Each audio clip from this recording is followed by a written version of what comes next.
Thank you for listening to Depictions Media Radio.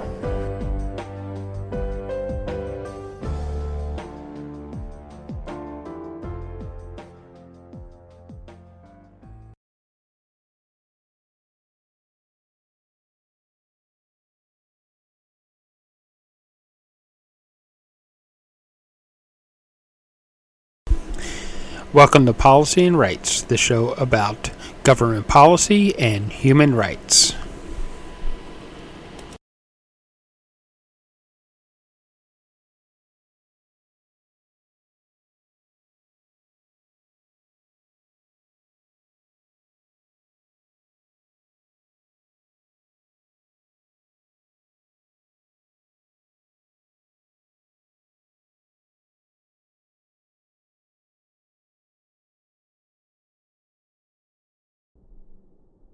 Welcome back to Policy and Rights here on Depictions Media Radio.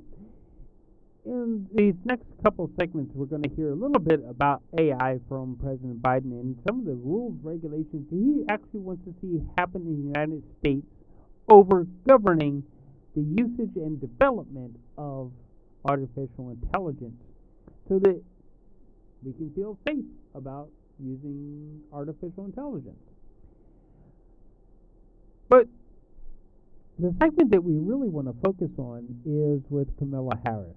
The Vice President of the United States is making an accusation out of the Florida with changes in historical curriculum. And for that matter, Texas isn't too far behind in that they're coming up with the same ideas. The idea is to eliminate some parts of the historical curriculum that may be distasteful to the, shall we say, the establishment or to those who are currently running the government. And I'm going to preface this because I remember a day when slave narratives were thought to be rubbish.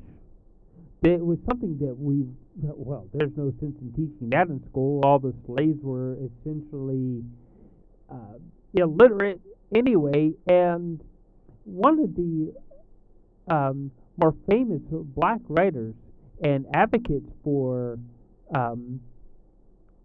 freedom and equality was Frederick Douglass. And his narrative was not allowed to be taught in schools because, well, it was a slave narrative. It was a way to shut up a certain group of people so that they couldn't get their story out there. So the story just simply could not be told. Well, Florida and Texas, they're going back to that. They want to eliminate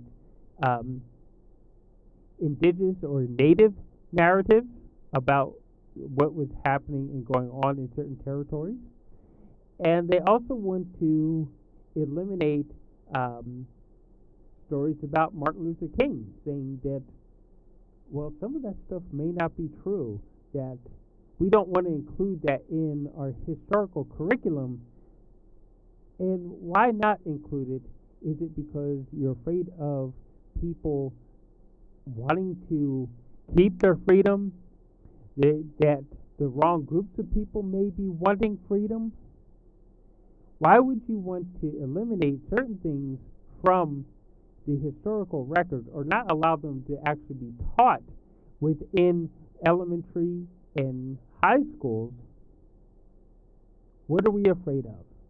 What are the people who are trying to put this legislation and these types of curriculums into place? What are they afraid of our children learning? And as parents, do we need to speak up and actually ensure that these things are being taught in schools, that we are teaching the whole history of what happened, that we are not just simply teaching that, oh, well, that group of people over there, they were criminals, and not teaching that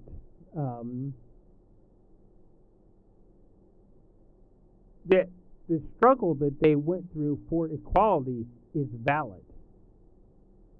That teaching things like here in Canada that, oh, the missing and murdered Indigenous women is a myth because, well, they were nothing but drug addicts anyway.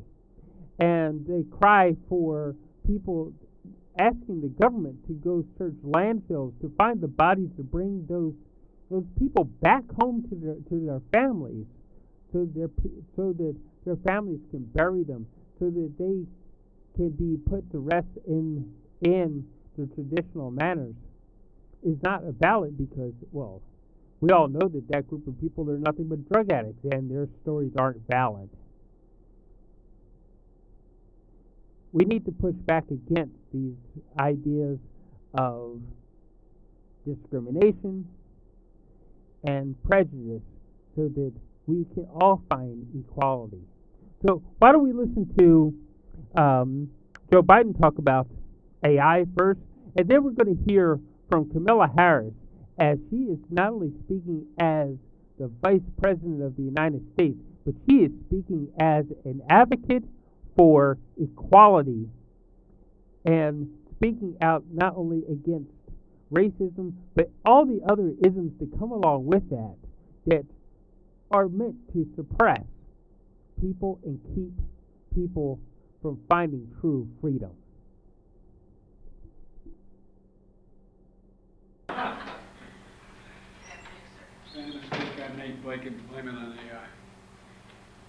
First of all, thanks for coming. And I want to thank my colleagues here for taking the time to come back again and again as we try to deal with, we're joined by leaders of 7 American companies who are driving innovation in artificial intelligence, and it is astounding. Artificial intelligence it promises an enormous promise of both risk to our society and our economy and our national security, but also incredible opportunities. Just 2 months ago, Kamala and I met with these leaders, most of them are here again, to underscore the responsibility in making sure that products that they are producing are safe and making them public, what they are and what they aren't. Since then, I've met with some of America's top minds in technology to hear the range of perspectives and possibilities and risk of AI. Kamala can't be here because she's traveling to Florida, but she's met with civil society leaders to hear their concerns about the impacts on society and ways to protect the rights of Americans. Over the past year, my administration has taken action to guide responsible innovation. Last October, we introduced the first of its kind AI Bill of Rights. In February, I signed an executive order to direct the agency to protect the public from algorithms that discriminate. In May, we unveiled a new strategy to establish 7 new AI research institutes to help drive breakthroughs in responsible AI intervention. And today, I'm pleased to announce that these 7 companies have agreed to voluntary commitments for responsible innovation. These commitments, which the companies will implement immediately, underscore 3 fundamental principles: safety, security, and trust. First, the companies have an obligation to make sure their technology is safe before releasing it to the public. That means testing the capabilities of their systems, assessing their potential risk, and making the results of these assessments public. Second, companies must prioritize the security of their systems by safeguarding their models against cyber threats and managing the risk to our national security and sharing the best practices and industry standards that are necessary. Third, the companies have a duty to earn the people's trust and empower users to make informed decisions labeling content that has been altered or AI generated, rooting out bias and discrimination, strengthening privacy protections, and shielding children from harm. And finally, companies have agreed to find ways for AI to help meet society's greatest challenges, from cancer to climate change, and invest in education and new jobs to help students and workers prosper from the opportunities, and there are enormous opportunities of AI. These commitments are real and they're concrete. They're going to help industry fulfill its fundamental obligation to Americans to develop safe, secure, and trustworthy technologies that benefit society and uphold our values and our shared values. Let me close with this. We'll see more technology change in the next 10 years or even in the next few years, than we've seen in the last 50 years. That has been an astounding revelation to me, quite frankly. Artificial intelligence is going to transform the lives of people around the world. The group here will be critical in shepherding that innovation with responsibility and safety by design to earn the trust of Americans. And quite frankly, as I met with world leaders, all the G7 is focusing on the same thing. Social media has shown us the harm that powerful technology can do without the right safeguards in place. And I've said at the State of the Union that Congress needs to pass bipartisan legislation to impose strict limits on personal data collection, ban targeted advertisements to kids, require companies to put health and safety first. But we must be clear-eyed and vigilant about the threats of emerging technologies that can pose, don't have to, but can pose to our democracy and our values. Americans are seeing how advanced artificial intelligence and the pace of innovation have the power to disrupt jobs and industries. These commitments are a promising step, but we have a lot more work to do together. Realizing the promise of AI by managing the risk is going to require some new laws, regulations, and oversight. In the weeks ahead, I'm going to continue to take executive action to help America lead the way toward responsible innovation. And we're going to work with both parties to develop appropriate legislation and regulation. I'm pleased that Leader Schumer and Leader Jeffries and others in the Congress are making this a top bipartisan priority. As we advance the agenda here at home, we'll lead work with our allies and partners on a common international framework to govern the development of AI. I thank these leaders that are in the room with me today and their partnership, and their commitments that they're making. This is a serious responsibility. We have to get it right. And there's enormous potential upside as well. So I want to thank you all, and they're about to go down to a meeting, which I'll catch up with them later. So thank you. Mr. President.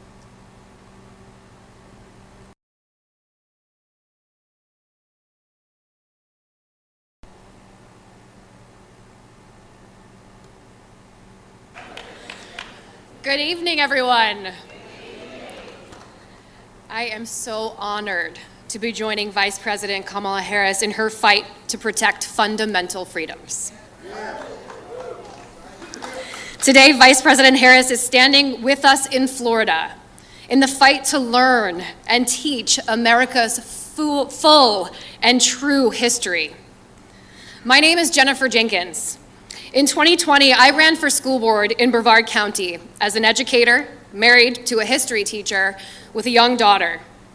I ran because I believed that the people who sat on that dais should reflect the values of an organization that I love so deeply. I could have never imagined that it would thrust me into the center of attacks on public education, into the birthplace of public education culture wars. When our extremist leader had me removed from a press conference without saying a word, when protesters showed up at my home, when they threatened me and my family and my 5-year-old daughter, I realized public education was the battleground Republicans were choosing to wage a war on democracy. And when I'm asked why I continue to fight, I think of my daughter, and I remind myself that if I don't, we will have her growing up in a system that whitewashes history and diminishes the contributions of African Americans in our curriculum. A system that seeks to erase the LGBTQ community from our student bodies, our faculty, and our libraries. A system that bans access to bathrooms before the weapons that murder our children in their classrooms.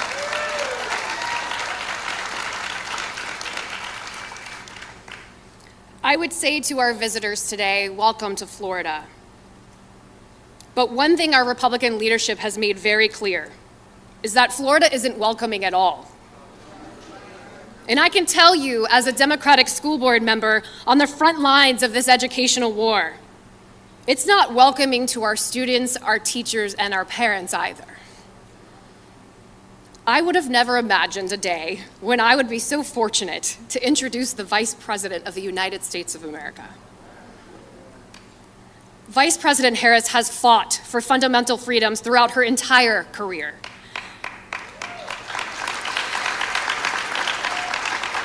From her days as a district attorney of San Francisco, the Attorney General of California, and as a United States Senator. Vice President Harris is a fierce advocate for all families. She believes in the importance of teaching America's full history when we educate the young leaders of tomorrow, as we fight for a more perfect union. They may want to rewrite our history. They may want to make us relive the darkest parts of that history. But today, we get to witness history as our vice president gets to school the Florida Department of Education. And I am so here for it. So it is my absolute honor to introduce the Vice President of the United States of America, Kamala Harris.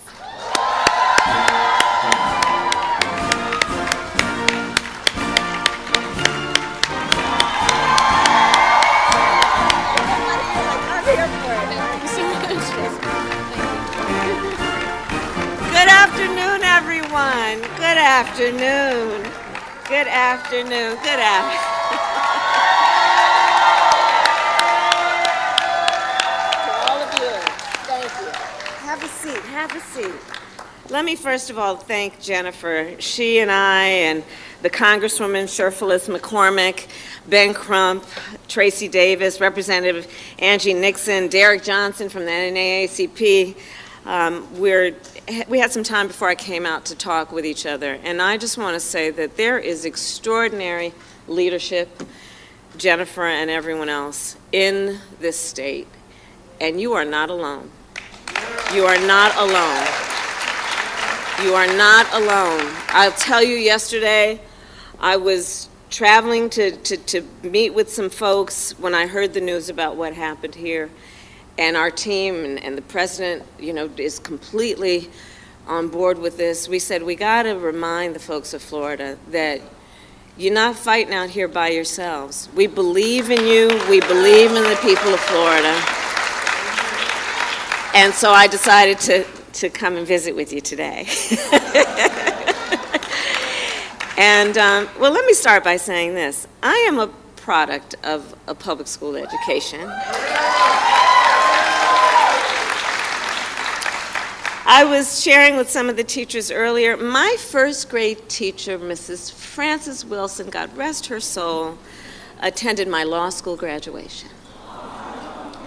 I am a product of teachers and an educational system that believed in providing the children with the full expanse of information that allowed them to then, and encouraged them, to then reach their own conclusions and exercise critical thought in a way that was directly intended to nurture their leadership. I am fully aware that it is because of that approach that I stand before you as Vice President of the United States of America.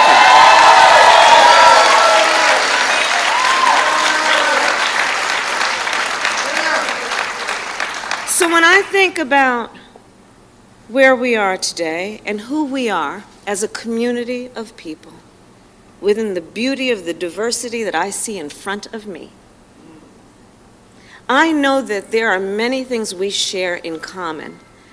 And first and foremost, we share in common a deep love of our country and the responsibility we each have then to fight for its ideals.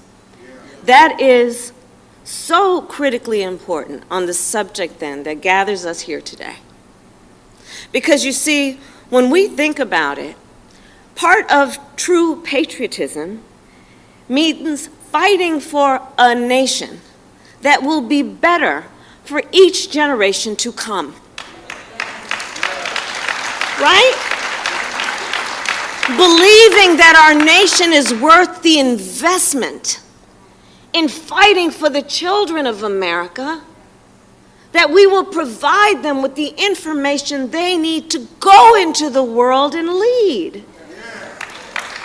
I will tell you, as Vice President of the United States, I have now met with over 100 world leaders, presidents, prime ministers, chancellors, and kings.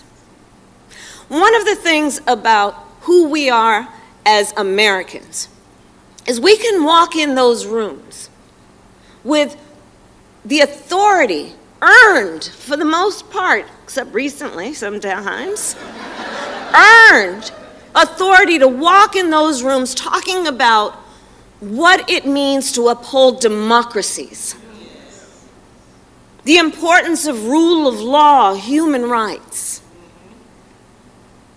And when we walk in those rooms, we do it proud of the fact that we have been held up and held out as a role model. Well, the thing about being a role model is this. When you're a role model, people watch what you do to see if it matches what you say. So understand the impact that this is having not only for the children of Florida and our nation, but potentially people around the world. Because on a more specific point in that regard, we want to know that we are sending our children out as role models of a democracy who therefore know the importance of speaking and telling truth, the importance of understanding when you are a leader, you must know history.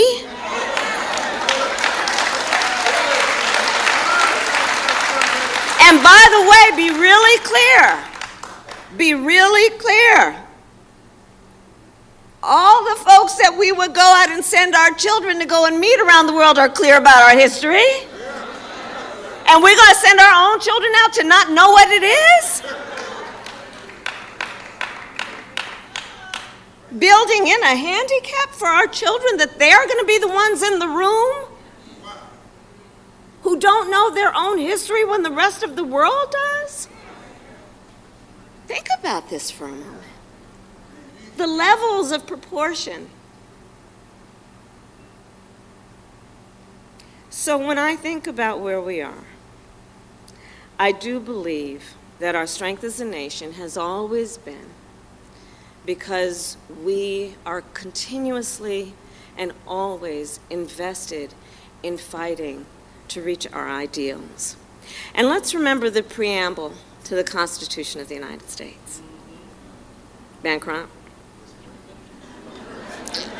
We the people, in order to form a more perfect union. It's part of the spirit behind our founding as a democracy. Implicit in those words is we understood we must strive to form a more perfect union. Implicit in those words was an understanding we are imperfect. And we must be honest about that to understand then our history, where we've been, and then have a North Star in terms of where we must go.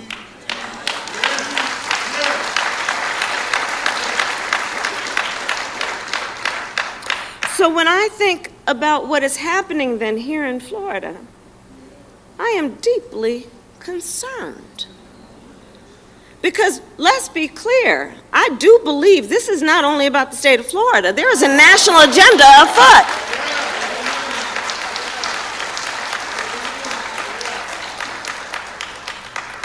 And what is happening here in Florida? Extremists, so-called leaders, for months have dared to ban books. Book bans in this year of our Lord, 2023. Extremists here in Florida pass a law, don't say gay, trying to instill fear in our teachers that they should not live their full life and love who they love.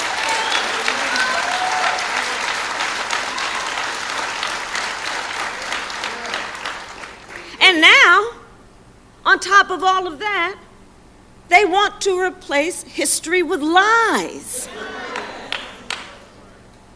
Middle school students in Florida to be told that enslaved people benefited from slavery. High schoolers may be taught that victims of violence, of massacres, were also perpetrators. I said it yesterday. They insult us in an attempt to gaslight us, and we will not have it. And we will not have it. And you know, as parents, we teach our children to tell the truth. It's one of the first things we teach our children. Love and honor their parents, their God, and tell the truth. We teach our children not only to tell the truth, but to seek knowledge and truth.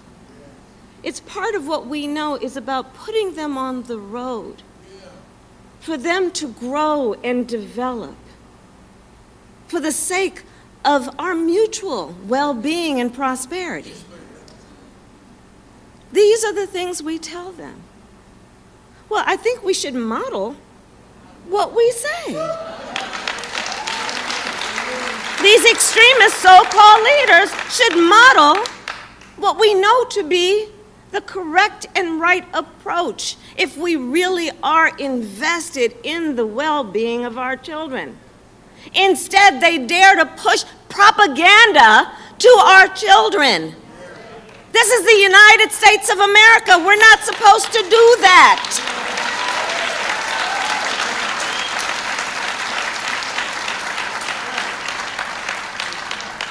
And here's the other piece about this. Now, when adults know what slavery really involved, come on. Adults know what slavery really involved. It involved rape. It involved torture. It involved taking a baby from their mother. It involved some of the worst examples of depriving people of humanity in our world. It involves subjecting to people the requirement that they would think of themselves and be thought of as less than human. So in the context of that, how is it that anyone could suggest that in the midst of these atrocities, that there was any benefit to being subjected to this level of dehumanization?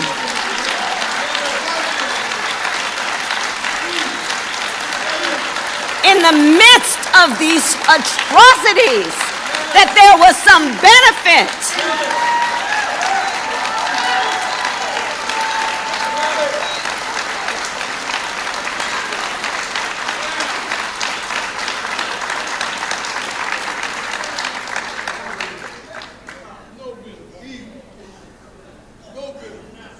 So it is not only misleading, it is false, and it is pushing propaganda. People who walk around and want to be praised as leaders, who want to be talked about as American leaders, pushing propaganda on our children. Pushing propaganda on our children. And when we think about it, you know, when we send our children to school as parents, we want to know that they are being taught the truth. It is a reasonable expectation. It is a reasonable expectation that our children will not be misled And that's what's so outrageous about what is happening right now. An abject and purposeful and intentional policy to mislead our children. And so, let us be clear, teachers want to teach the truth. Teachers want to teach facts. And teachers dedicate themselves to some of the most noble work any human being could take on, to teach other people's children for the sake of the future of our nation. And so they should not then be told by politicians that they should be teaching revisionist history in order to keep their jobs. What is going on? Are teachers who fear that if they teach the truth, they may lose their job? As it is, we don't pay them enough.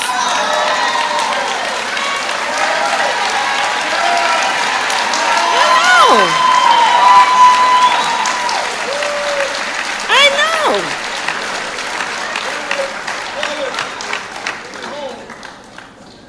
And these are the people, these extremist so-called leaders, who all the while are also the ones suggesting that teachers strap on a gun in the classroom instead of what real leaders should be doing and be engaged in reasonable gun safety laws.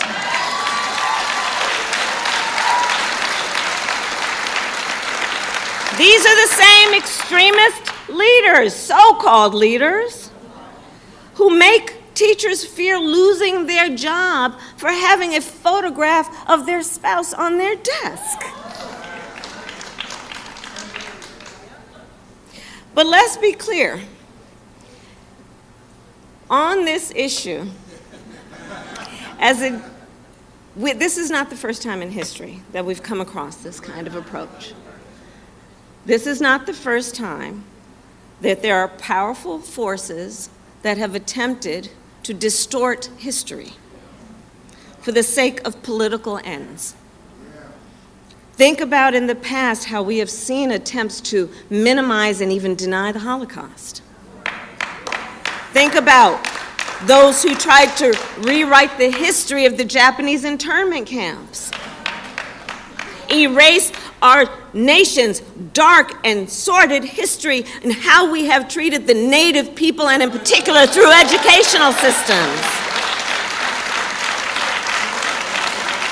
Those who have tried, and there are states where they have, to ban teaching Latino and Hispanic history. This is not the first time.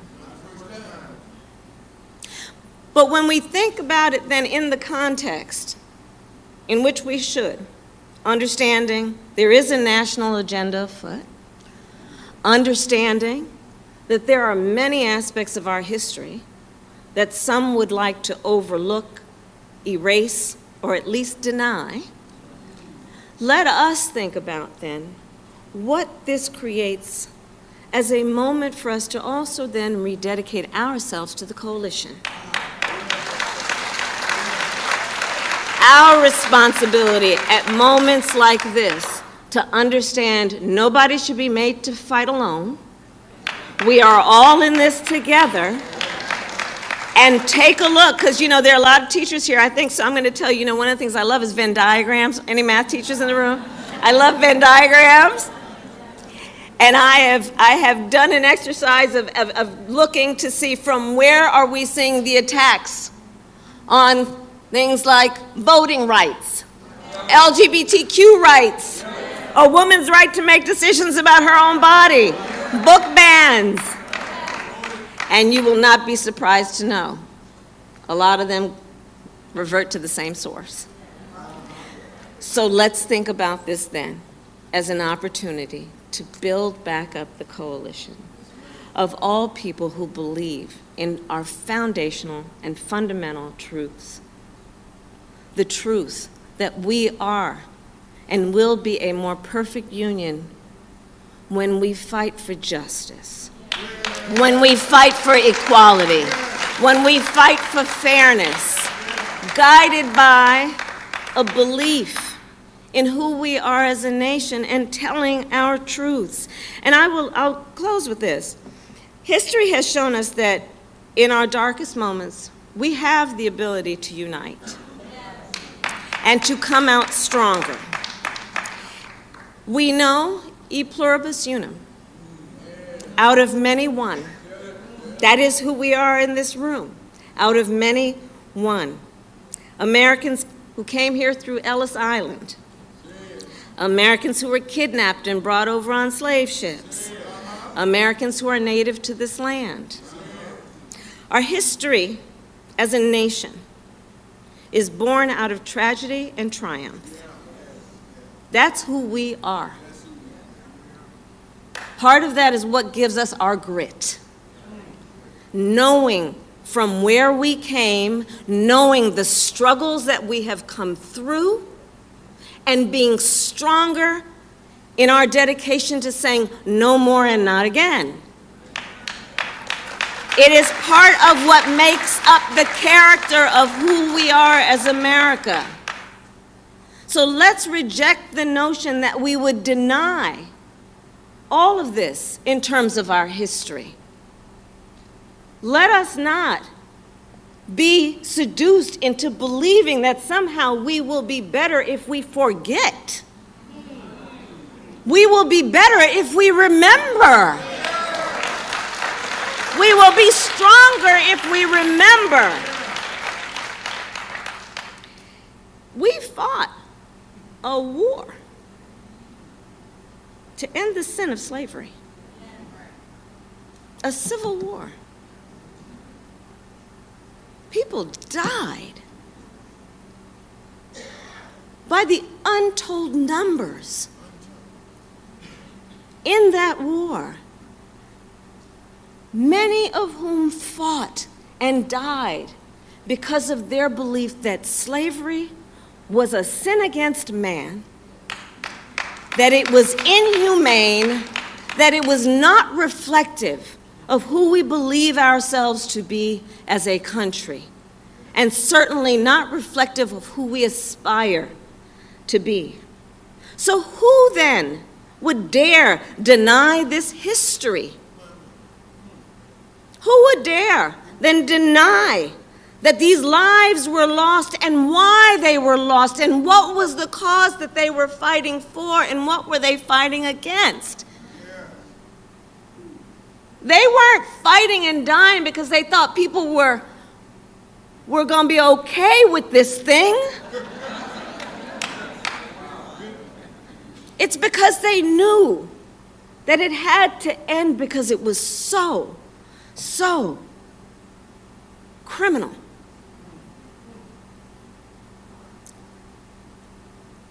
So we know the history, and let us not let these politicians who are trying to divide our country win. Because you see, what they are doing is they are creating these unnecessary debates. This is unnecessary to debate whether enslaved people benefited from slavery. Are you kidding me? Are we supposed to debate that? Let us not be distracted by what they're trying to do, which is to create unnecessary debates to divide our country. Let's not fall in that trap. We will stand united as a country. We know our collective history. It is our shared history. We are all in this together. We know that we rise or fall together as a nation. And we will not allow them to suggest anything other than what we know. The vast majority of us have so much more in common than what separates us. And so let us stand always for what we know is right. Let us fight for what is right. And when we fight, we win. God bless you, and God bless the United States of America. Thank you.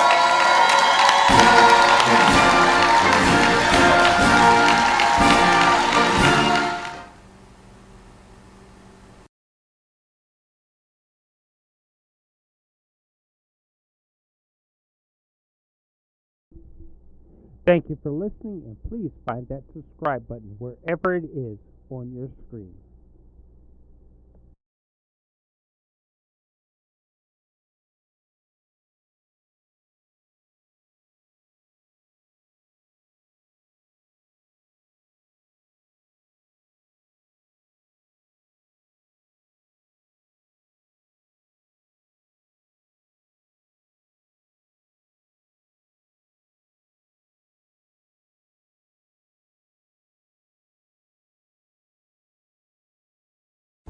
This show has been produced by Depictions Media.